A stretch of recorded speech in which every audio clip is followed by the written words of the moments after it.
আমার স্বামী আমাকে রেখে একাধিকবার পরকীয়া করেছে, সুযোগ পেলে এখনো পরকীয়া লিপ্ত হয়। আমি দেখে কিছু বললে আমাকে প্রচণ্ড মারে, ব্যক্তিগতভাবে আমাকে কোনো হাত খরচ দেয় না, কিন্তু তার প্রচুর টাকা। এ বিষয় নিয়ে একটু আলোচনা করবেন। পরকীয়া এটা আমাদের সমাজে এখন ঘরে ঘরে ঘরে ঘরে। কিছু কিছু পরকীয়া আছে আমরা টেরও পাই না, ওই যে ইনবক্সে চলে, ঠিক না বেঠিক? ফেসবুকে, ইমোতে, মেসেঞ্জারে, বিভিন্নভাবে, এবং ঘরে ঘরে অশান্তি।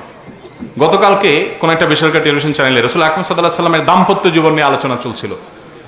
আমরা আলোচনা করতে করতে 4টা পর্ব রেকর্ড হয়ে গেছে, মানে 100 মিনিটের বেশি রেকর্ড হয়ে গেছে, কিন্তু কোনো কুল কিনারা করা যাচ্ছে না। পরে উপস্থাপক এর সাথে আলাপ হচ্ছিল, উনি বলছিলেন যে আমরা তো মনে করলাম এক পর্বে শেষ করা যাবে, কথা তো শেষ হচ্ছে না। নবী সাল্লাল্লাহু আলাইহি ওয়াসাল্লামকে তার জীবনে কি আমরা যে চিত্রায়িত করি, আমরা মনে করি তিনি শুধু যুদ্ধ বিগ্রহ করেছেন, তিনি শুধুমাত্র জিহাদ করেছেন, রাষ্ট্র পরিচালনা করেছেন।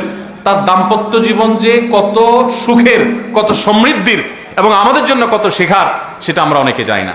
তো নবী করিম সাল্লাল্লাহু আলাইহি সাল্লামের সে আদর্শ যদি আমাদের সমাজে আজ প্রচার করা যায়, সমাজে পরকীয়া বন্ধ হবে। কিন্তু আপনারা জানেন, ওই যে একটু আগে আমি আলোচনা করেছি, সংস্কৃতির নামে আমাদের দেশে এখন পরকীয়াকে আমদানি করা হচ্ছে। নাটক, সিনেমাতে রীতিমতো বিভিন্নভাবে পরকীয়াকে স্বাভাবিককরণের চেষ্টা করা হচ্ছে। মানে এটা কোনো দোষের বিষয় না। আজ থেকে 20, 30, 40 বছর আগে দেশে বিবাহ বহির্ভূত সম্পর্কের কথা কেউ মুখ দিয়ে বলার সাহসও করত। আর এখন জিএফ, বিএফ, এই কালচার এমন ভাবে এটাকে সহজ করে ফেলা হয়েছে যে এটা কোনো দোষের বিষয় না, একেবারে এটা ডালভাত করে ফেলা হয়েছে। ঠিক একইভাবে পরকীয়াকে স্বাভাবিকরণ করা হচ্ছে। এই জন্য ঘরে ঘরে অশান্তি। যতগুলো বিবাহ বিচ্ছেদের ঘটনা ঘটে, যতগুলো তালাক হয়, যতগুলো সংসার ভেঙে খান খান হয়, এর অর্ধেকের বেশি ঘটে এই পরকীয়ার কারণে। আল্লাহ তাআলা পরকীয়া থেকে আমাদেরকে বাঁচার তৌফিক দান করুন। যে সমস্ত মানুষ পরকীয়া লিপ্ত, তারা জানে না ইসলামের সবচেয়ে ডেঞ্জারাস শাস্তি, সবচেয়ে ভয়াবহ শাস্তি, সবচেয়ে কঠিন দণ্ড ইসলাম রেখেছে কোথায়? এই পরকীয়া লিপ্ত হয়ে জেনা করলে মর্মান্তিক ভাবে, অত্যন্ত কঠোর ভাবে তাকে তিলে তিলে মৃত্যুদণ্ড কার্যকর করতে বলা হয়েছে প্রস্তরাঘাতে। কঠিন একটা বিষয়। এটা এই জন্য করা হয়েছে যে পরকীয়া যদি ব্যাপক হয়ে যায়, আজকে পশ্চিমা দুনিয়ার সন্তান কেন হচ্ছে না?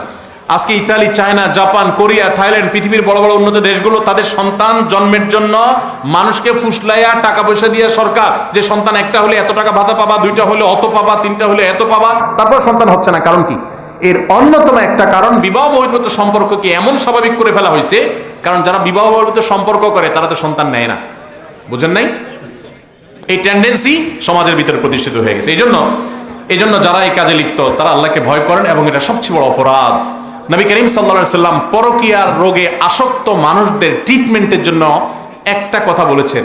এই একটা কথার বাস্তবতা উপলব্ধি করতে পারলে এই রোগটা সেরে যাওয়ার কথা। সেটা হলো যে নবী সাল্লাল্লাহু আলাইহি সাল্লাম বলেছেন, তোমার স্ত্রীকে আল্লাহ রাব্বুল আলামিন যে অবয়ব দিয়ে তৈরি করেছেন, তুমি তোমার ঘরের স্ত্রী রেখে অন্য স্ত্রীতে যে মস্তেছ বা তার প্রতি আসক্ত হচ্ছ, একই কথা মেয়েদের জন্য প্রযোজ্য। তোমার যে স্বামী আছে তাকে আল্লাহ তাআলা যে অবয়ব দিয়ে সৃষ্টি করেছেন, তুমি আরেকজনের সাথে পরকীয়া করছো, তারও একই অবয়ব, পার্থক্য কিছুই।